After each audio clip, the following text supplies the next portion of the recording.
மீகா 1ஆம் அதிகாரம். யோதாம், ஆகாஸ், எசேக்கியா என்னும் யூதா ராஜாக்களுடைய நாட்களில் மொரேசா ஊரானாகிய மீகாவுக்கு உண்டானதும் அவன் சமாரியாவுக்கும் எருசலேமுக்கும் விரோதமாய் தரிசித்ததுமான கர்த்தருடைய வார்த்தை. சகல ஜனங்களே கேளுங்கள், பூமியே அதில் உள்ளவைகளை செவி கொடுங்கள். கர்த்தராகிய ஆண்டவர் தம்முடைய பரிசுத்த ஆலயத்தில் இருக்கிற ஆண்டவரை உங்களுக்கு விரோதமாய் சாட்சியாய் இருப்பார். இதோ கர்த்தர் தமது ஸ்தானத்திலிருந்து புறப்பட்டு வருகிறார். அவர் இறங்கி பூமியின் உயர்ந்த இடங்களை மிதிப்பார். மெழுகு அக்கினிக்கு முன்பாக உருகுகிறது போலவும், மலைகளிலிருந்து பாயும் தண்ணீர் தரையை பிளக்கிறது போலவும், பர்வதங்கள் அவர் கீழே உருகி பள்ளத்தாக்குகள் பிளந்து போகும். இது எல்லாம் யாக்கோபுடைய மீறுதலை நிமித்தமும் இஸ்ரவேல் வம்சத்தாருடைய பாவங்களின் நிமித்தமும் சம்பவிக்கும். யாக்கோபின் மீறுதலுக்கு காரணம் என்ன? சமரியா அல்லவோ? யூதாவின் மேடைகளுக்கு காரணம் என்ன? எருசலேம் அல்லவோ? ஆகையால் நான் சமரியாவை வெளியான மண்மேடும் திராட்சை செடி நடுகிற நிலமுமாக்கி அதன் கற்களை பள்ளத்தாக்கிலே புரண்டு விழ பண்ணி அதன் அஸ்திபாரங்களை திறந்து வைப்பேன். அதன் சொரூபங்கள் எல்லாம் நொறுக்கப்படும். அதன் பணயங்கள் எல்லாம் அக்கினியால் எரித்து போடப்படும். அதன் விக்கிரகங்களை எல்லாம் பாழாக்குவேன். வேசி பணயத்தினால் சேர்க்கப்பட்டது திரும்ப வேசி பணயமாய் போகும். இது நிமித்தம் நான் புலம்பி அலறுவேன். பறி கொடுத்தவனாகவும்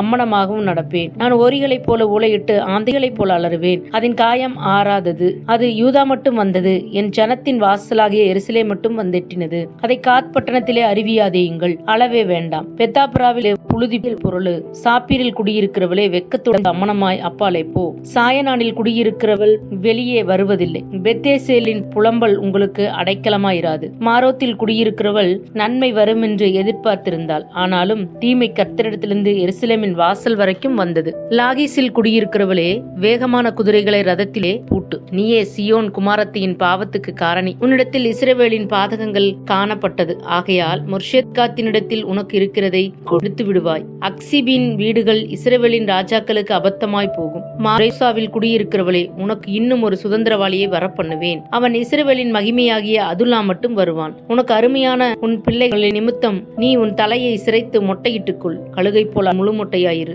அவர்கள் உன்னை விட்டு சிறைப்பட்டு போகிறார்கள் என்பதே. ஆமேன்.